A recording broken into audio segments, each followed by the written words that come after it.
And I'm going to go through from verse 7 to verse 11. And I want to be talking today about a dwelling place. I want to, what are you building for God, and then what God done built for you? Amen. We need to know the difference. Come on, read, sister. And David said to Solomon, my son, as for me, it was in my mind to build a house to the name of the Lord my God. I want to build a house that God can put his name on. Amen? Amen. Keep on reading. But the word of the Lord came to me, saying, you have shed much blood and have made great wars. You shall not build a house for my name, because you have shed much blood on the earth in my sight. All right. I can't let you build one, David, because your hands are too bloody. Too much blood on your hands. You've been fighting too much. You've been fighting things that you've been fighting so much, David, until really you don't even know who to fight no more. So since your hands are too bloody, I think that you represent them. Some of these churches ought to realize there's certain things that God ain't going to let you give to him and represent him with in your condition. Come on, finish it. Behold, a son shall be born to you, who shall be a man of rest, and I will give him rest from all his enemies all around. His name shall be Solomon, for I will give peace and quietness to Israel in his days.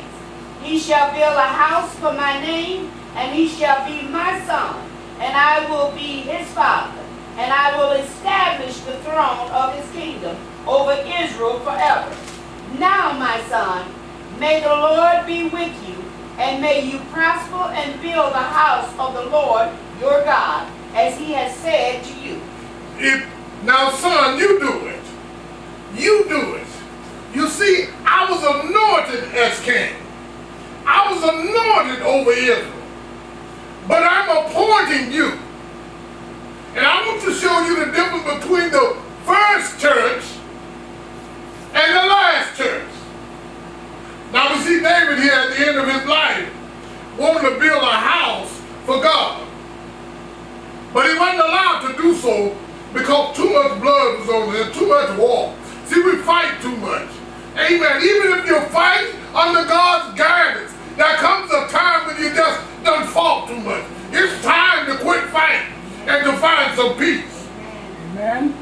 So what God was going to do instead, he said, David, I'm going to give you some rest. I'm going to give your son peace, but I'm going to give you some rest. Well, you're not fighting no more, so I'm going to take you out of here. I don't want you to build me no house, because I'm going to do you one better than see, everybody talking about David couldn't build a house because God descended in his hand and descended. But David was fighting the fight of faith. He was delivering God's people from their enemies, the reason why he was fighting. And so it wasn't a punishment that David was getting for his fight, but God had a better thing in mind for David. He said, what I'm going to do, I don't want you to build no house. What I want to do is build you one. Come on here. Amen. And I'm going to build me a house through your son. I'm going to let your son build the physical house, but the spiritual house, I'm going to build through you, David, because David, you are a man after my own heart. I anointed you for the kingdom. Amen. And that's the difference between one that was anointed and one that's appointed. So we got too many appointed people with no anointed because the spirit, matter of fact, Solomon was real smart. His son was declared to be the smartest man ever lived. We got a church full of Solomons now. But you see what Solomon did? He built some beautiful houses for God. But every house he built, he would build a whorehouse right across the street from it. Amen. Amen. So God's going to build David a house, not like the house of Solomon built. Not a house built off wisdom and knowledge.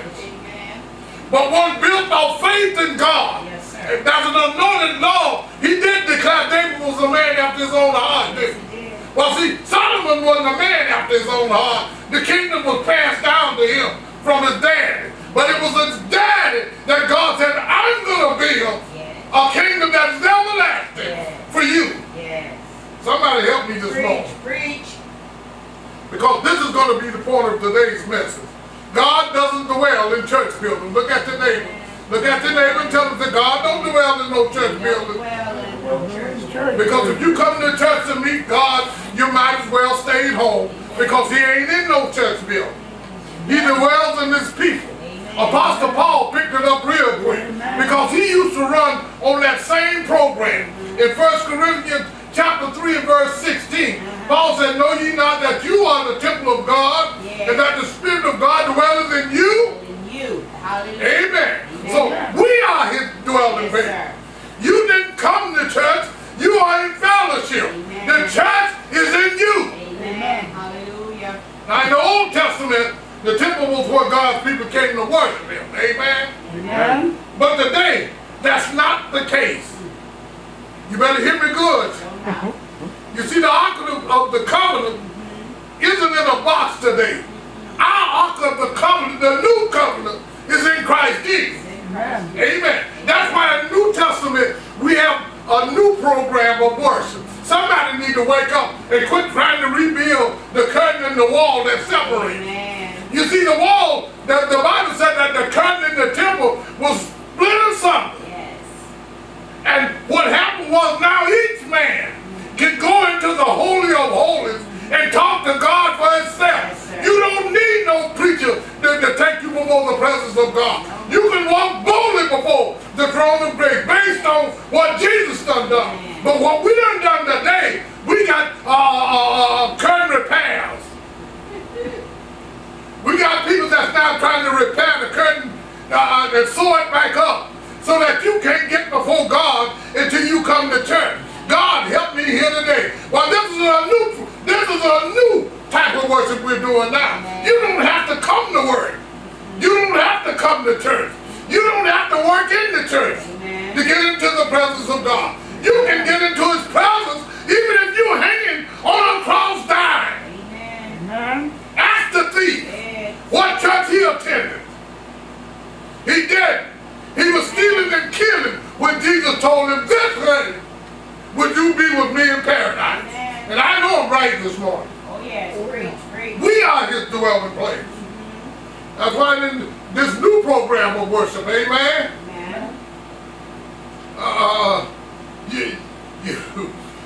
If you only worshiping God when you make your Sunday visits, each Sunday, come on.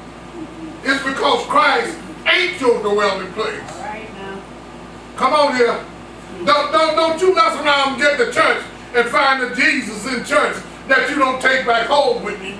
Amen? Amen. Because see, you ought to have the same worship going from Monday to Saturday, every week, 24/7. You ought to be in church then because you are the church. Amen. And if it's that Sunday visit where I'm going to get up and go and meet Jesus at church. Matter of fact, you see, the Jesus you got is just a visitor. That's why your church is more important than your relationship with God. Y'all better hear what I'm saying. The organization and the pastor and the praise team, praise and worship team, you ought to be your own praise, worship and worship team. You ought to be your own choir that can take yourself into the presence of God, and you ought to be able to find, because the joy of the Lord is supposed to become your strength. Your worship and your praise supposed to emit from the abundance of your heart and your love for God. You are his church. And he's your dwelling place. Now, I know people going to accuse Pastor Comer of telling folks they don't have to go to church, and you're right. I did say it. You don't have to go to church. But you better become a church, and then you better find yourself a fellowship, not a church. Did y'all hear me? You better find yourself a fellowship. Some more churches that you can come and hook up with that is following the one that you are following, not the pastor, not the choir, not the music, not the big fabulous tabernacle. Let me go a little bit further because we've already